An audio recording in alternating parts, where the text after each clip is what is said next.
Reunirnos, congregarnos nuevamente para adorarle, meditar en su palabra y agradecerle.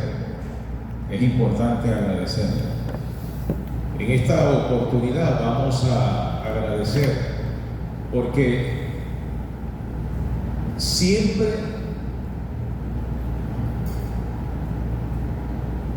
que las tinieblas se hacen más densas es porque viene el amanecer.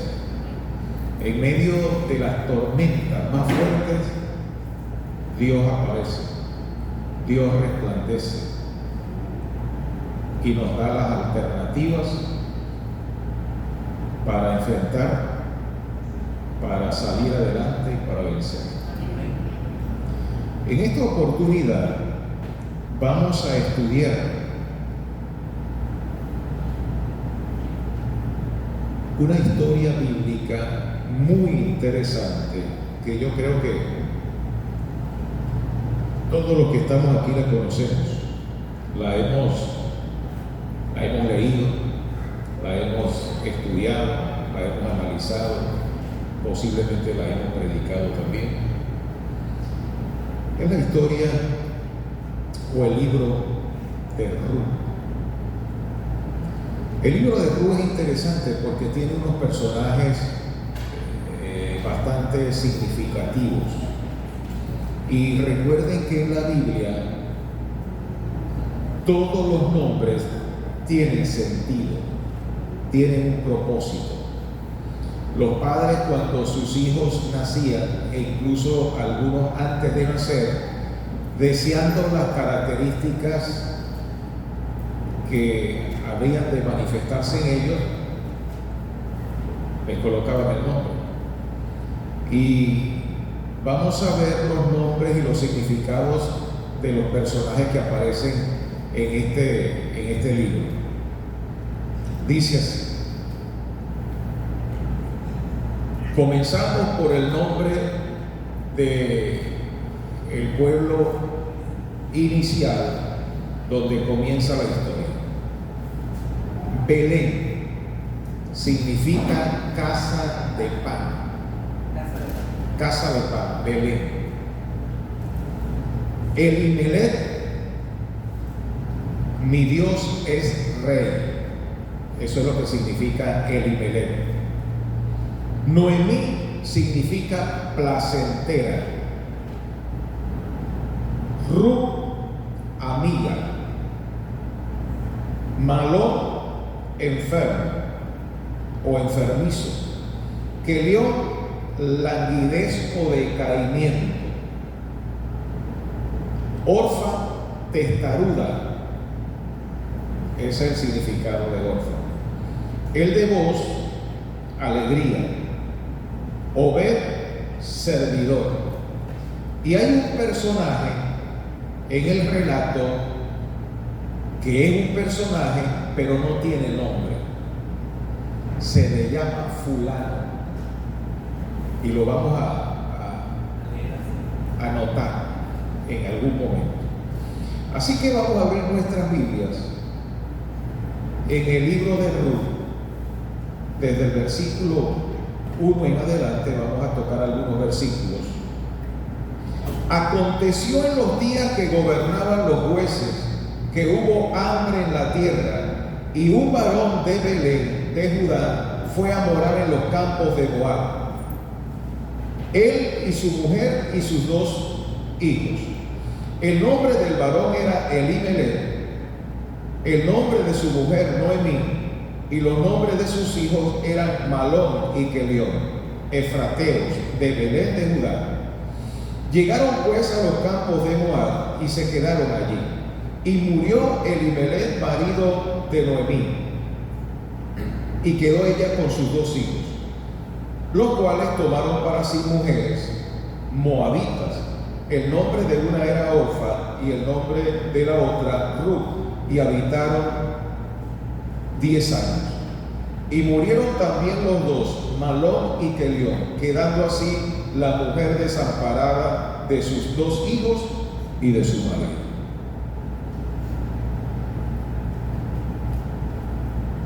Imagínense ustedes lo que es un día. En Belén vivía Noemí con su esposo Elimelech y sus dos hijos, Malón y Kelión. Una familia pequeña, pero bien compacta y unida, temerosa de Dios y con ideales nobles. Vivían en Belén. ¿Qué es lo que significa Belén? Casa de pan. Pero curiosamente había hambre en Belén por una gran sequía. Y es contradictorio. Belén, casa de pan, pero no había pan. No había pan. Yo me imagino cuando llegaron allá a Moab, ¿de dónde son ustedes? De la casa de pan. ¿Y por qué se vinieron? Porque no hay pan. Terrible, ¿verdad? Hay pueblos y nombres que son extraños, no se relacionan con el significado. Hay pueblos, bueno, de repente ustedes conocen la fría, ¿verdad? ¿Sí? ¿Conocen la fría? La fría es caliente. Es caliente. En el guayabo no hay guayabo.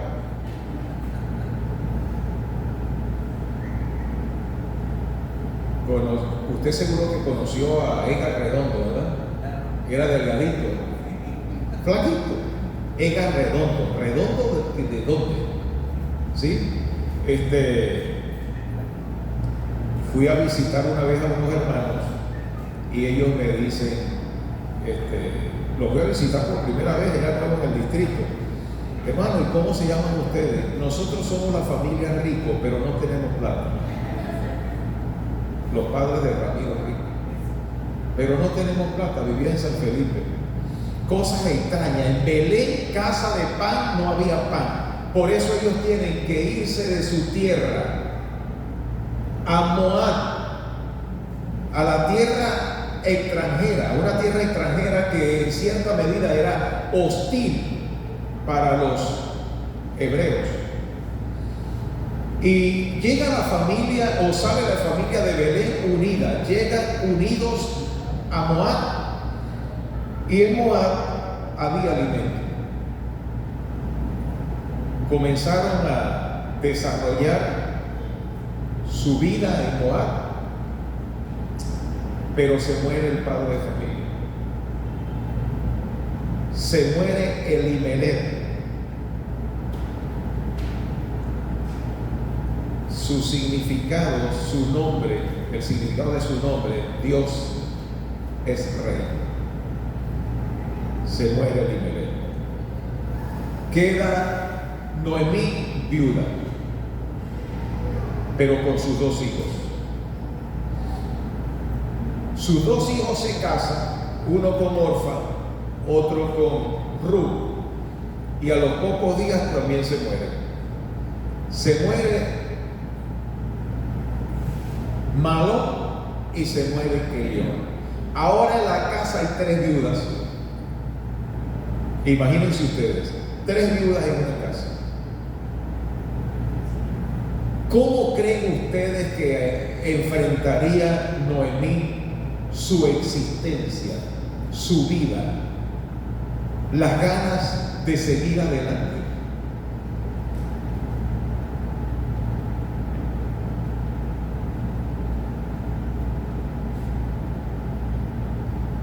Pudiera alguien decir, pero le cayeron las plagas todas juntas. Todas. Alguien pudiera decir eso. Incluso ella creía que todo eso era de parte de Dios. Ella lo creía. Entonces oyó decir que ya en Belén comenzó a llover y había comida. La cosa había comenzado a mejorar un poco y ella decide regresar a su tierra, a Belén. Y le dice a sus nueras que ella va a regresar y ellas quieren ir con Noemí. Noemí le dice, no me hagan eso, me van a hacer sufrir más, porque ¿qué esperanza tienen ustedes con esta mujer?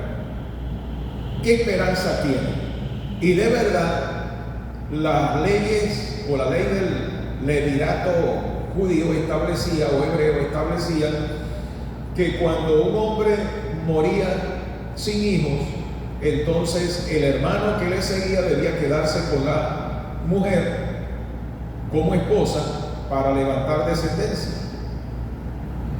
Así que si los dos habían muerto, la única esperanza era para levantar descendencia a la familia de Elimelech era que Noemí consiguiera un novio, se casara, tuviera un hijo. El hijo por lo menos llegaba a 18 años, y a los 18 años tenía que gustarle a Orfa o a Ruth. Imagínense ustedes casarse con una de las dos para tener descendencia de Elimelech. ¡Qué esperanza! ¡Qué esperanza! Ella le dice: mire, hija, regrésense a su tierra, regrésense a su familia. Conmigo no tienen esperanza, conmigo no tienen futuro. Yo me regreso a mi tierra. Orfa, dice la Biblia, que besó a Noemí y se despidió. Y Ruth le dice: no me ruegues que te deje, porque no te dejaré.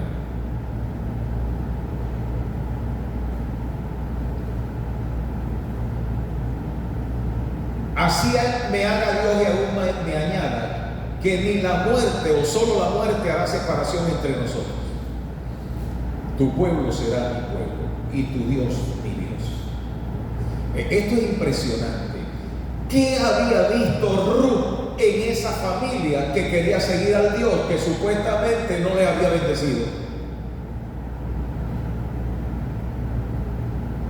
¿Qué había visto? ¿Por qué creía en el Dios de Noemí, el de Elimelech y el de sus hijos? En el Dios del esposo que había perdido. ¿Por qué creía? ¿Por interés o por esperanza? Porque no había ningún interés. Tu pueblo será mi pueblo. Ella no conocía ese pueblo. Y tu Dios será mi Dios. Al Dios de Israel sí lo conocía, al Dios de Noemí lo conoció, y no quería abandonar ese Dios, a pesar de todo lo que había vivido como experiencia trágica. Pero había algo que la había conectado con Dios, que no le permitía separarse de Dios. Y viendo Noemí la disposición, la determinación de Ruth, entonces la llevan a Belén y se van a Belén. Habían vivido, en el caso de Noemí, 10 años. Habían pasado 10 años. Y después de 10 años regresa a su tierra. Y llegó a Belén. Ya había por lo menos cebada, una cosecha de cebada. Entra al pueblo de Belén. Cuando va entrando al pueblo de Belén, usted se imagina los pensamientos de Noemí.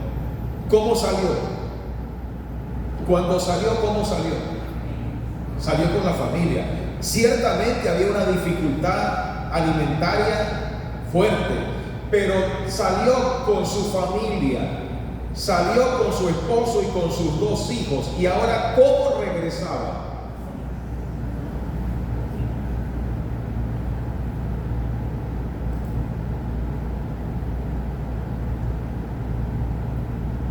Y las parientes o las vecinas salieron a recibirla y le decían: bienvenida, Noemí.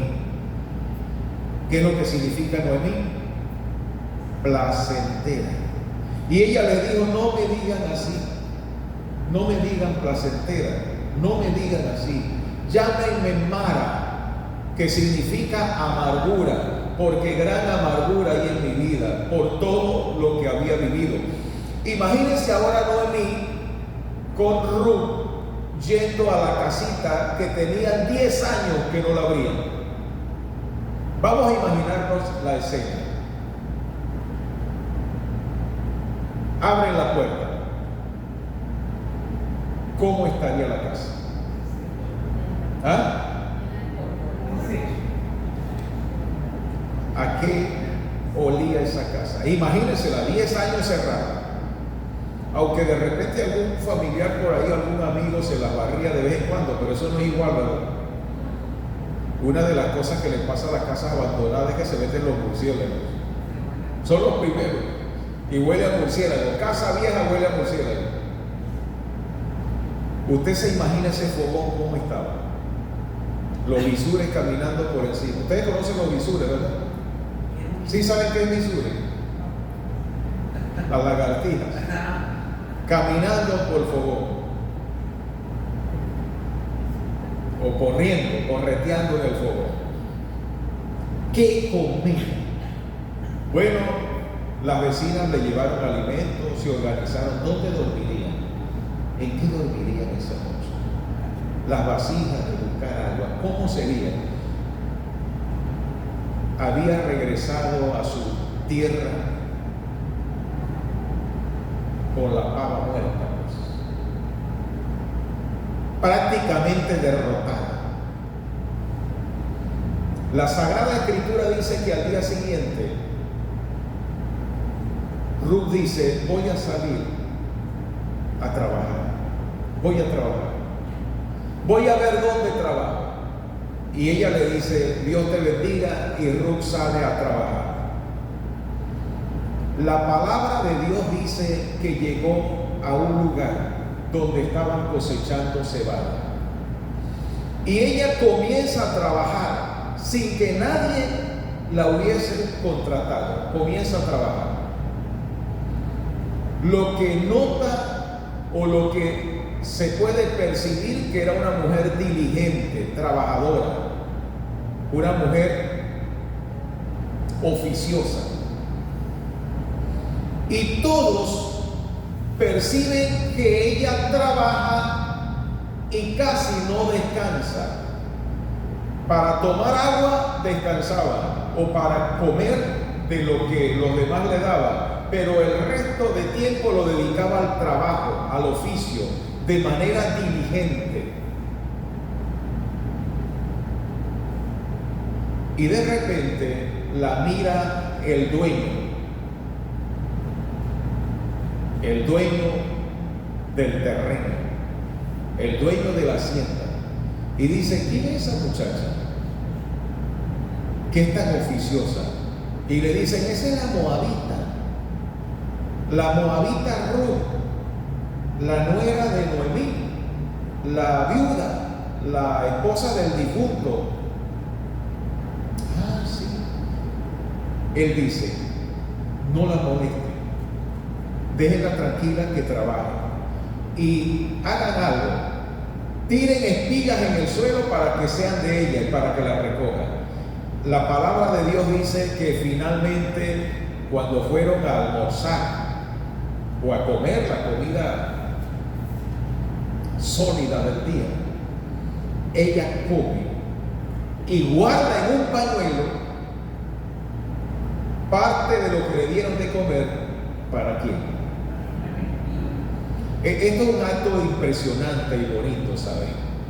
Especialmente en nuestra cultura vale la pena copiar este modelo, porque en nuestra cultura, o en la cultura occidental, hay como una especie de rivalidad entre las suegras y las nueras, proverbial, ¿verdad?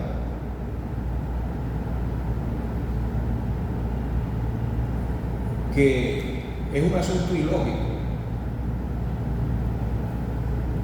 Pero aquí nos conseguimos a una mujer que ama, que quiere y que valora mucho a su suegra, que ya no era suegra porque se había muerto el esposo, pero la conexión había quedado. Generalmente cuando uno va a una reunión y le dan de comer, uno come y pide para llevar. El que no tiene vergüenza no pide para llevar, y generalmente dice, denle para llevarle a mi mamá. Y alguien pudiera preguntarle, pero bueno, razona de esta manera: si quieres tanto a tu abuela, a tu mamá o a tu esposo, ¿por qué no le llevas de lo que te dieron? Pero casi siempre uno pide para llevar, no parte de lo que le dieron para llevar. En el caso de Ruth, ella tomó de lo que le dieron, comió parte y la otra parte la guardó para su suegra. Eso tiene mucho valor. Eso tiene mucho valor y es significativo. Ella va a la casa, lleva una porción de lo que recogió y lleva comida. En medio de la oscuridad o de las tinieblas, ¿qué comenzamos a percibir? En medio de la tormenta familiar, ¿qué comienza a percibirse en esa familia? ¿Ah? Dicen que cuando las tinieblas se hacen más densas es porque va a amanecer. Y allí parece que se está abriendo una ventanita muy pequeñita que manifiesta que está comenzando a declinar la tormenta o las tinieblas en esa familia. Miren, ella luego le pregunta, ¿y dónde estuviste trabajando? ¿Cómo te fue? Me fue muy bien. ¿Dónde estuviste? Bueno, miren, estuve espigando y recogiendo granos en una hacienda de un señor que se llama Boz. Boz, dice Noemí, Boz, mira, ese es pariente nuestro, es familia de mi esposo Elimelech. ¡Qué bueno! Noten el detalle. ¿Por qué no fue a otra finca a trabajar, sino a la finca de Boz? ¿Sabía ella quién era Boz? ¿O el que dirige las vidas de sus hijos y de sus hijas le condujo allá?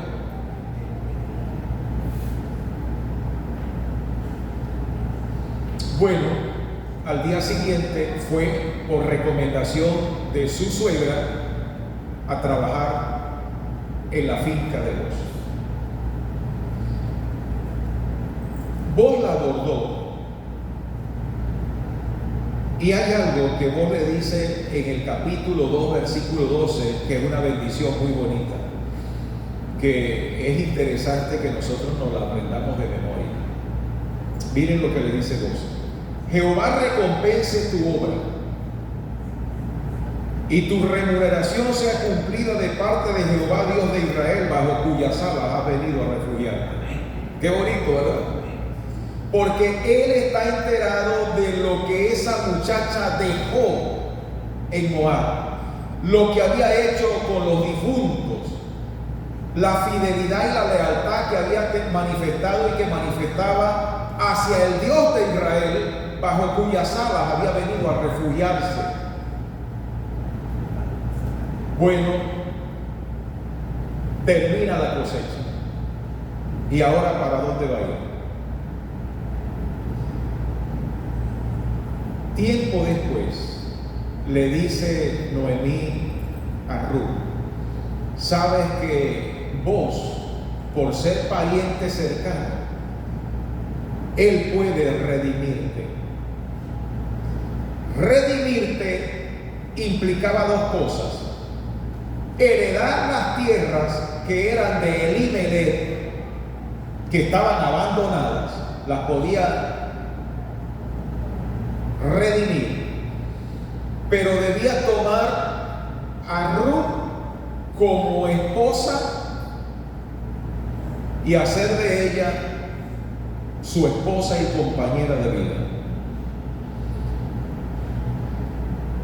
Noemí le aconseja un asunto que a veces nosotros no entendemos, ese ritual que pareciera como inmoral, pero no era un ritual inmoral, era un ritual sagrado.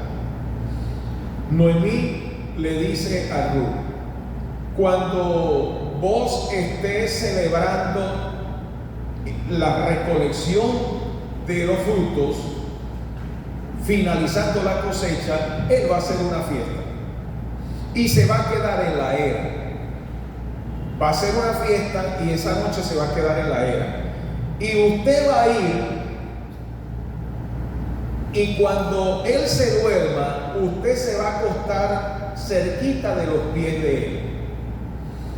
Y en algún momento de la noche él se va a despertar. Y cuando se despierte y sienta que usted esté allí, usted le va a decir: extiende tu capa y cúbreme. Ella era moabita, no tenían esa costumbre, pero ella es obediente y respetuosa y hace caso a lo que su suegra le dijo. Así que fue y se acostó allí a los pies de Booz.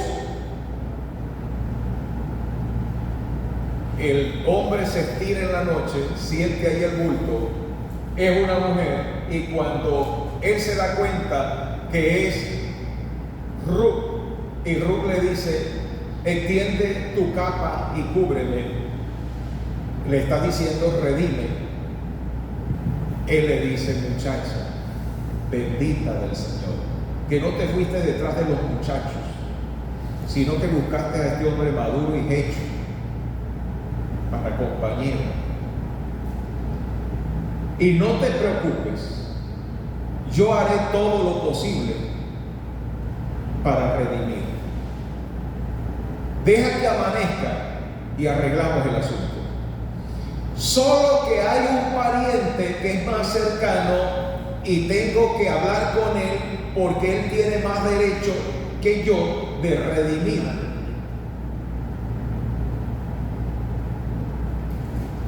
Y era verdad. Miren lo que pasa en el capítulo 4. Este libro es interesantísimo. Booz subió a la puerta y se sentó allí, y aquí pasaba aquel pariente de quien Booz había hablado, y le dijo, ¿cómo le dijo? ¿Cómo? Es fulano. ¿Cómo se llamaba? Fulano. El único personaje que no tiene nombre en ese libro. Fulano. Le dice: fulano,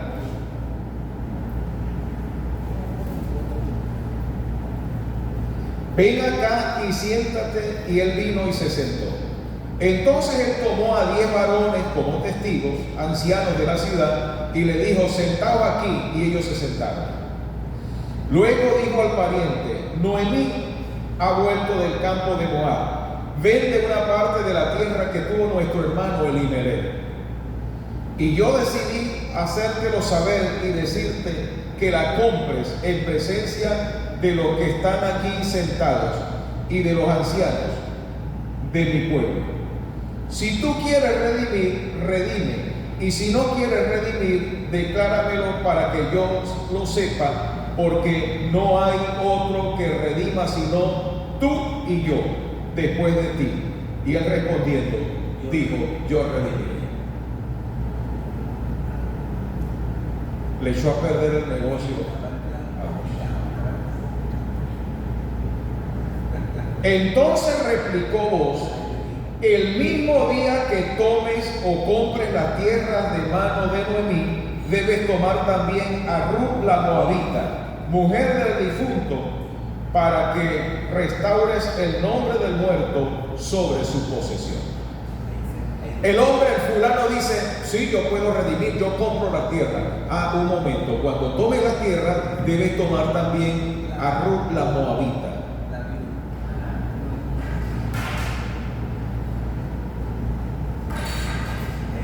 Las tierras y la mujer. Estoy interesado en la tierra. Cuando a él le dice la moabita también, él respondió y dijo: no puedo redimir para mí, no sea que dañe mi heredad. ¿Cómo dijo? No puedo redimir. No sea que dañe mi heredad. ¿Qué quiso decir con eso? ¿Qué dijo? ¿Qué estaba diciendo? Que va a perder cobro. Mira, esa mujer no sirve, no me sirve, no me conviene. Voy a dañar mi heredad. Y apunten eso. Voy a dañar mi heredad, no me conviene. Voy a dañar mi patrimonio, mi familia, mi linaje, mi sangre, sobre todo su linaje. No quería dañarlo, el fulano.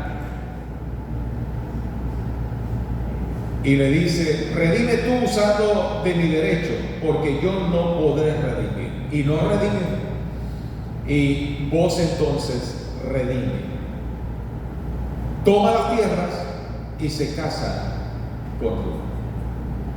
La hace su esposa. Y miren lo que dice el versículo 13. Vos pues tomó a Ruth y ella fue su mujer. Y se llegó a ella y Jehová le dio que concibiese y diese a luz un hijo.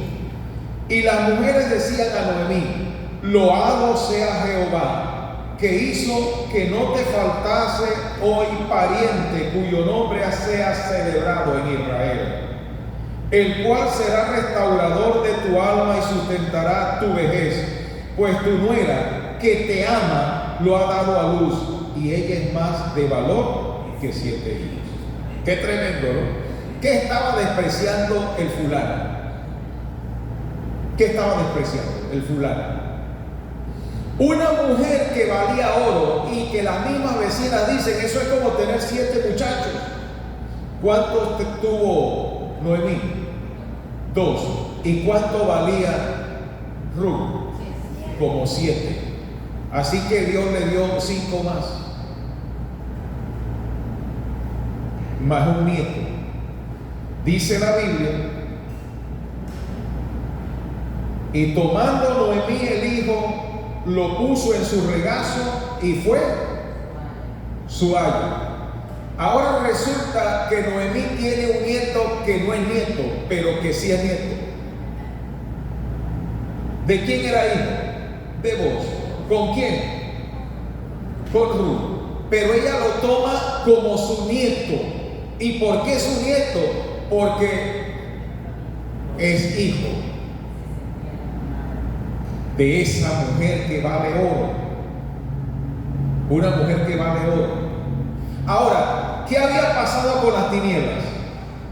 ¿Qué había pasado con la tormenta? La tormenta familiar. Fíjense que parecía que eso no tenía alternativa. Ni siquiera Noemí pensaba que podía haber alternativa.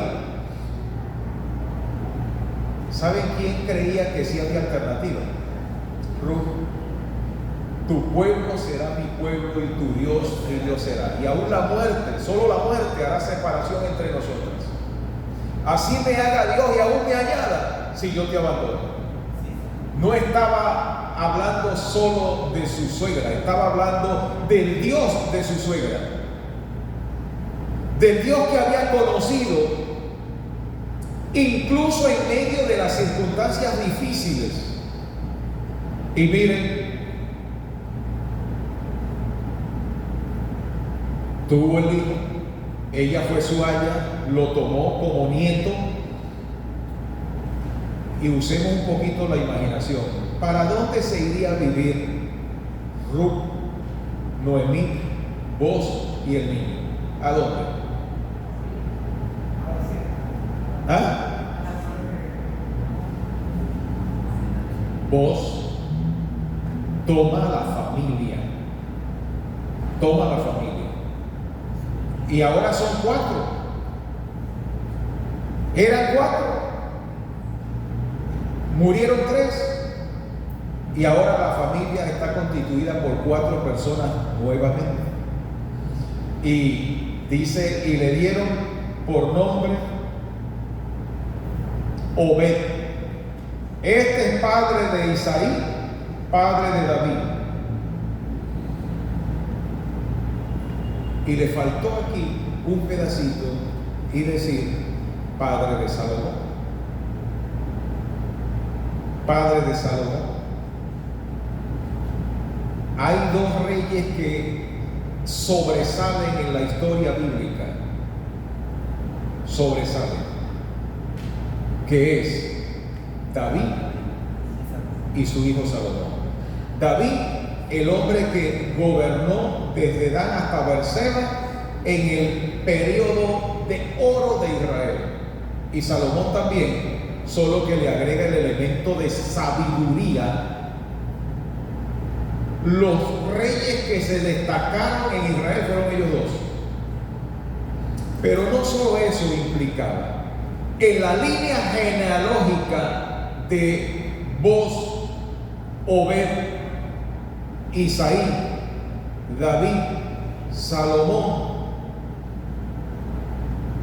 hacia adelante, ¿quién nace después? Jesús. Jesús. Entonces la moabita terminó siendo bisabuela de David y formó parte de la línea genealógica de Jesús. Pero en el caso de ella era natural.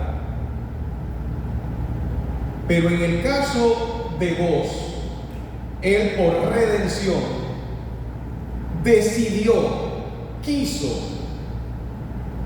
redimir y se incorporó a la línea genealógica davídica, salomónica y mesiánica. ¡Qué tremendo! Ustedes saben que cuando uno tiene un familiar que tuvo renombre, uno dice, ¿no? Yo soy descendiente de fulano de tal. Ustedes saben que yo soy chileno, ¿no? Y casi la mitad de los coreanos somos chilenos. Y nosotros decimos que somos descendientes de José Leonardo Chirino. Pero José Leonardo Chirino no tuvo hijos. Entonces, ¿cómo es que somos descendientes? No, pero como somos chilenos, algo debemos ser de él. Sí. El que tiene apellido Bolívar dice que algo tenemos de allí. ¿Usted se imagina lo que implica haber estado en la línea genealógica de Jesús? Lo que eso implica. El privilegio, el honor y el gozo que eso implicaba. Y este hombre, Boz, cuando dijo yo redimo, él lo que hizo fue valorar un llamado de Dios, una invitación de Dios para formar parte de una genealogía de salvación y de redención para la humanidad entera. Y cuando Ruth decidió convertirse en una sierva de Dios, lo que hizo fue decidir formar parte de una línea genealógica sagrada, abandonando su tierra, abandonando su pueblo y exponiéndose a todo el sufrimiento al cual se expuso. Pero hay un tremendo detalle allí. A ver si ustedes lo descubren. A ver, hay un gran detalle allí. Díganme. Era hijo de Rahab. Ah, bueno, sí, también. Pero ese no es el detalle. Rahab también se incorporó a la línea genealógica. Pero miren, ¿qué pasó con el fulano? ¿Qué pasó con el fulano? ¿Por qué no aparece su nombre? Porque no vale la pena. No vale la pena que su nombre apareciera en esta historia. Porque él lo que hizo fue despreciar una invitación de Dios. Una invitación de Dios. Porque él no quería dañar su heredad. Imagínense ustedes la locura lo vago que fue. Yo no quiero dañar mi heredad. Imagínense ustedes si es que estaba vivo cuando David fue proclamado rey. Debió haberle dolido en el corazón, ¿no? Debió haberle dolido en el corazón. El rey de Israel era bisnieto de Booz, el que redimió. Y ojalá hubiese estado vivo cuando salió Salomón también, ¿sí? El rey más sabio de toda la tierra es el tataranieto de Booz. Pudo haber sido del fulano. David pudo ser tataranieto o bisnieto del fulano, y Salomón tataranieto del fulano. ¿Y por qué no lo fue? Porque el fulano no quiso. No quiso. La historia tiene muchísimas lecciones, pero vamos a enfilarlas en esto. Miren, hermanos, como dice el himno, Dios no prometió sol todos los días. Sabemos que vienen tormentas y que vivimos tormentas. Tenemos tormentas. Las hemos vivido, las estamos viviendo o las vamos a vivir. Pero ¿qué pasa con las tormentas cuando estamos en el Señor, en el lado o al lado del Señor, o tomados de la mano del Señor? ¿Qué pasa con las tormentas? La certeza de que van a pasar. La certeza de que van a pasar. Y cuando sean más terribles, cuando se hagan más intensas, es porque están por pasar. Cuando las tinieblas se hacen más densas, es porque va a amanecer.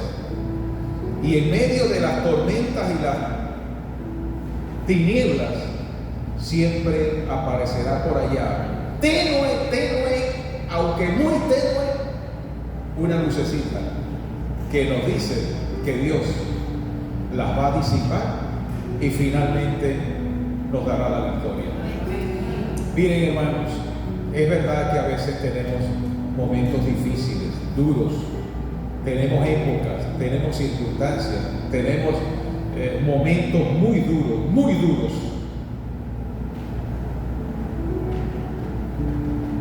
Pero tenemos esperanza. Y es verdad que a uno le provoca quejarse cuando está pasando por situaciones difíciles, se queja. Cuando tengamos situaciones de esta naturaleza, semejantes a estas, o cualquier otra, hable imaginariamente con Noemí, con Ruth, y dígale: mira Ruth, mira Noemí, lo que estoy viviendo. ¿Qué nos diría? ¿Qué nos diría? Imaginariamente, ¿qué nos diría? No, muchacho, no, señora, no, hermano, usted no está viviendo lo que yo viví. Y lo pudimos superar porque Dios estaba al control. Luego agradecimiento porque no hay tinieblas que no sean disipadas y no hay tormentas perpetuas. Las tormentas tienen salida en el Señor. Miren,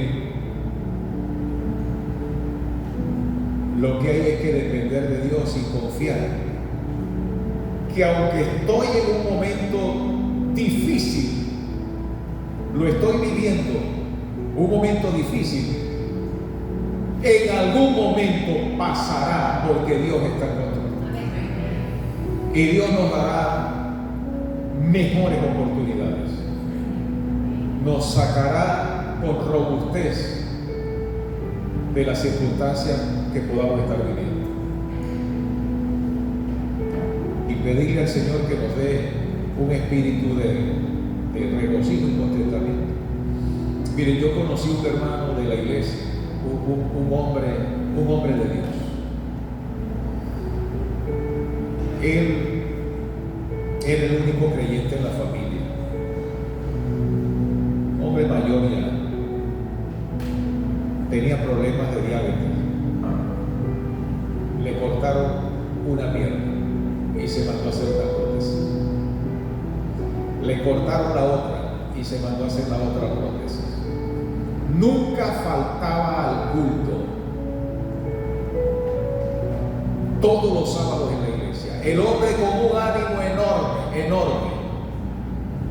Tiempo después le cortaron 2 dedos de la mano derecha y después 3 de la izquierda. ¿Y saben qué hacía ese hombre? Se iba al hospital 2 veces por semana allá a la unidad de diabéticos a visitarlos y a orar con ellos y a hablar con ellos. Y él tenía una manera tremenda de obrar. Por ejemplo, le llegó una vez a un señor y le dice: ¿y usted por qué llora? No, que me van a cortar un dedo. Y le dice: ¿y usted está llorando por eso? Mire, aquí el rey de los mochos soy yo. Usted no me va a ganar. Usted no me va a ganar a mí.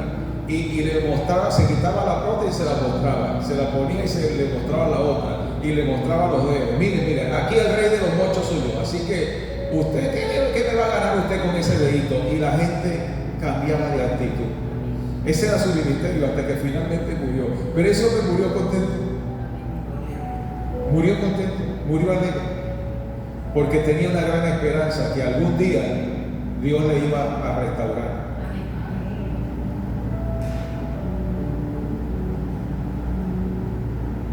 Pensemos en aquellos hombres y mujeres que también tuvieron tormentas, como Ruth, como Noemí, y vieron el amanecer. No será diferente con nosotros. Mi tormenta, tu tormenta, no es perpetua.